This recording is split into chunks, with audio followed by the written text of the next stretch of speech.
तो लोग कहेंगे लोगों का काम है कहना। जब ये सरकार चला रहे थे तब इनको क्या हुआ था? क्यों नहीं इन्होंने बिल पास किया? ज़मीनी स्तर पे कोई काम नहीं करते ये लोग, बहरूपी हैं। आज ये डरे हुए हैं, सहमे हुए हैं कि मोदी जी की सरकार 14, 11, 12 वर्षों से चल रही है और आने वाले 10 सालों तक, 20 सालों तक, 30 सालों तक मोदी जी की सरकार चलती रहेगी। बात है नीति और नीयत की। नीति और नीयत साफ नहीं है। नीति नीयत साफ होती तो बहुत पहले होती, बरगलाते नहीं। ये दोगलापन जो दिखाया समाज आज का जानता नहीं, देश जानता नहीं है। देश की आधी आबादी को उनका बराबर का हक मिल रहा है।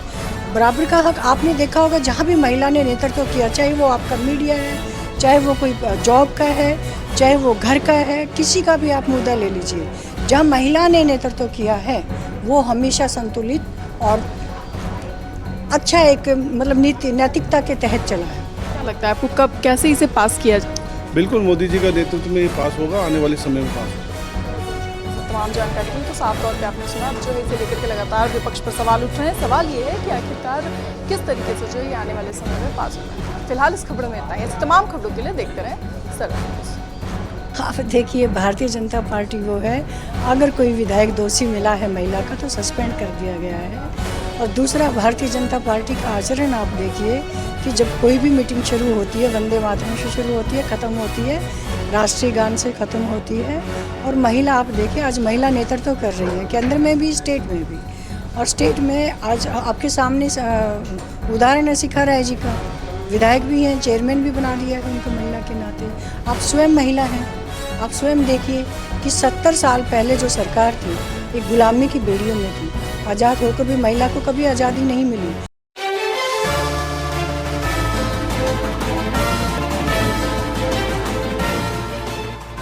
इस वक्त हमारे साथ वेस्ट बंगाल राष्ट्रीय सह प्रभारी सुमित्रा दहिया जी मौजूद हैं। उनसे बातचीत करेंगे। मैम, जिस तरीके से नारी शक्ति वंदन अधिनियम को रोक लगा दिया गया और अब जो है क्योंकि वेस्ट बंगाल में चुनाव भी है, क्या लगता है आपको कितना ये इफेक्टिव होगा? सामिया जी, मैं कमाल की बात आपको ये बताना चाहती हूँ कि मैं राष्ट्रीय सह प्रभारी के नाते 1.5 महीना अभी लगा के आई हूँ और उसके बीच में लगा के आई थी। सबसे ज़्यादा हम विजयी हो रहे हैं 200%, लेकिन सबसे ज़्यादा बहुमत वोट हमें जो प्राप्त हो रही है वो महिला शक्ति से हो रही है। महिला शक्ति में जहाँ भी हम गए, मैं बताती हूँ आपको, बारिश हो रही थी तो मुझे लगा कि बारिश हो रही तो संख्या कम होगी, मैंने मीटिंग कैंसिल की, लेकिन मेरा दिल कॉन्शंस ने अलाउ नहीं किया, मैं चली गई। जाके देखा बारिश में 400 महिला बैठी हुई थी वहाँ पे, गाँव की देहाती महिला। उन्होंने मेरा स्पीच आधा आईडिया से सुना, आधा हिंदी आती थी, और सबने खड़े होकर जब मैंने कहा कि मोदी जी को जय श्री राम, चारों तरफ गूंजती मोदी जी को जय श्री राम समझ आ रहा था, और सबने ये कहा कि वोट जाएगी मोदी को जाएगी। भारतीय जनता पार्टी एक तरफा आ रही है।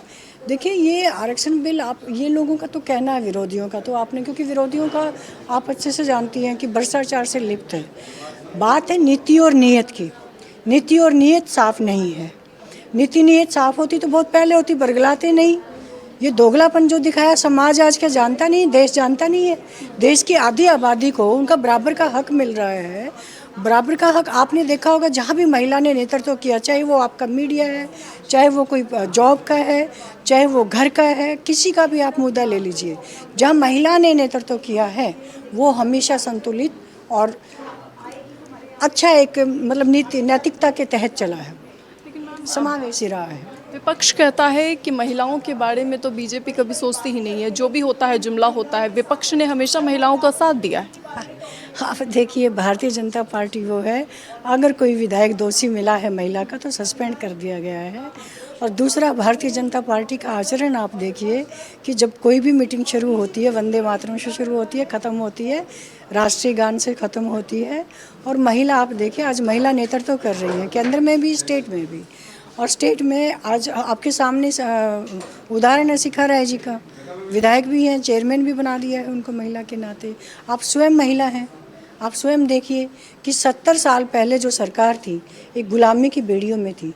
आज़ाद होकर भी महिला को कभी आज़ादी नहीं मिली।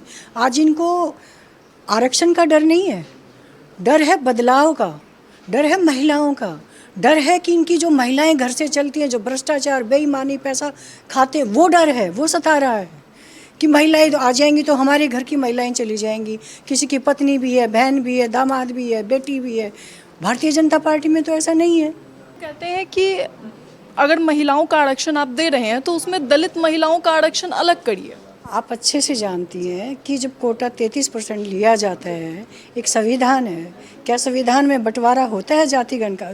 जाति का में बंटवारा आप कर सकती हैं कि ये ओबीसी की है, ये उसकी है, जनरल की है? ये कभी होता है क्या? ये तो आप खुद आपको स्वयं पता है। ये आपको स्वयं सवाल करना चाहिए विरोधियों से कि तुम्हारी नीति खराब है, तुम्हारी सोच खराब है, अब बदलाव की ज़रूरत है। अब वो महिला नहीं रही कि घर के अंदर तुमने बोल दिया, ज़बरदस्ती उल्टी सीधी वोट डलवा दिया, वो नहीं रही।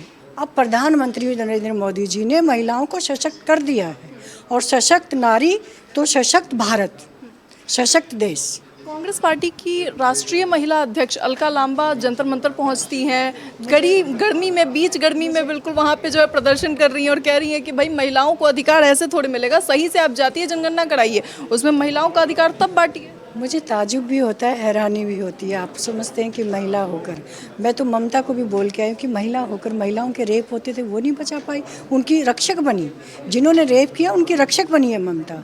ऐसी अलका लांबा ने जो बात किया, ये महिला के ऊपर एक थप्पी पिटनी है, महिला के उसके ऊपर एक अपमान है। महिला का सम्मान भारत का अभिमान, तो ये एक सम्मान की बात उसको महिला होकर करनी चाहिए थी।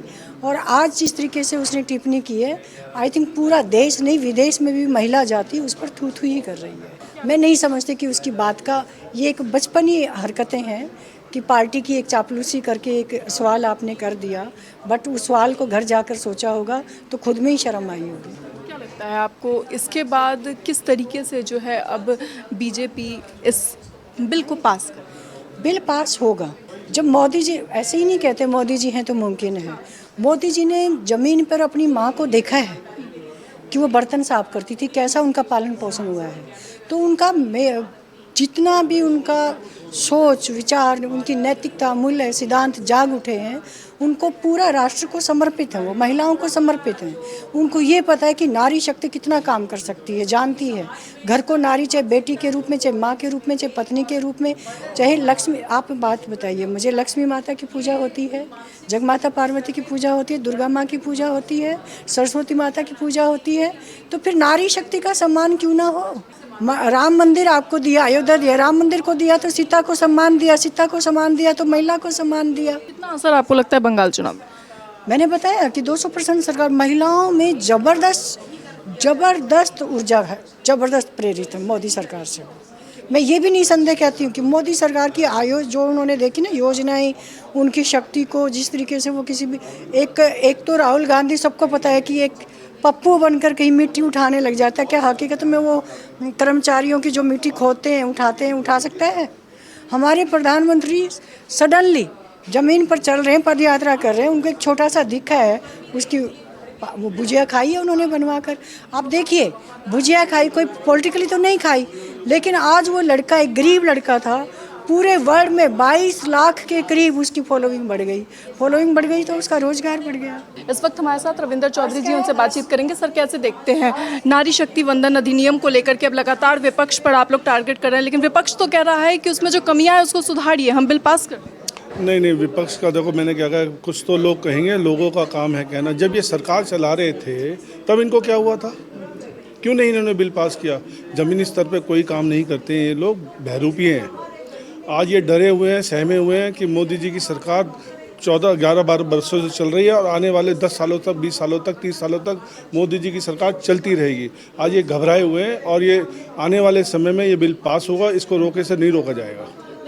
जिस तरीके से उन्होंने कहा कि SC ST महिलाओं का भी अधिकार उसमें होना चाहिए, इसको कैसे? बिल्कुल, अभी देखो हमारी नेता सुमित्रा दहिया जी ने 33% ये सब महिलाओं का है, इसको देश को बांटने के लिए लगे हुए हैं लोग। ये देश बांटने के चक्कर में ये बातें कर रहे हैं कि डिवाइड एंड रूल। ऐसा नहीं होगा। 33% मतलब सारी देश की महिला। तो कह रहे हैं कि 33% में फिर पता चला कि लोगों ने अपने अपने लोग उसमें बैठा दिए, बीजेपी अपने लिए जो महिलाएं अपने उनकी वो पहुंच जाएंगी। नहीं, ये देश की, ये राजनीतिक वो नहीं है मैटर, ये देश का मैटर है। देश का मतलब 33% हिंदू, मुस्लिम, ईसाई सब भाई, सबके लिए 33%। लेकिन कांग्रेस के जितने भी महिला नेता हैं वो सभी कह रही हैं कि उसमें जातीय जनगणना हो, उसमें जो महिलाएं हैं उनका हिस्सा अलग हो और उसके बाद जो है तब हिस्सेदारी। नहीं नहीं नहीं नहीं, ये बहुत ही गलत है। कांग्रेस की सोच ही खराब है। हम तो ये कहेंगे कांग्रेस की सोच खराब है और आने वाले अभी भुगत रहे हैं और आने वाले समय में और भुगतेंगे ये लोग। क्या लगता है आपको कब कैसे इसे पास किया जाए? बिल्कुल मोदी जी का नेतृत्व में ये पास होगा, आने वाले समय में पास होगा। सर, तमाम जानकारी के लिए तो साफ तौर पे आपने सुना। अब जो है इसे लेकर के लगातार विपक्ष पर सवाल उठ रहे हैं। सवाल ये है कि आखिरकार किस तरीके से जो है ये आने वाले समय में पास होता है। फिलहाल इस खबरों में इतना ही। ऐसी तमाम खबरों के लिए देखते रहें सरल न्यूज़।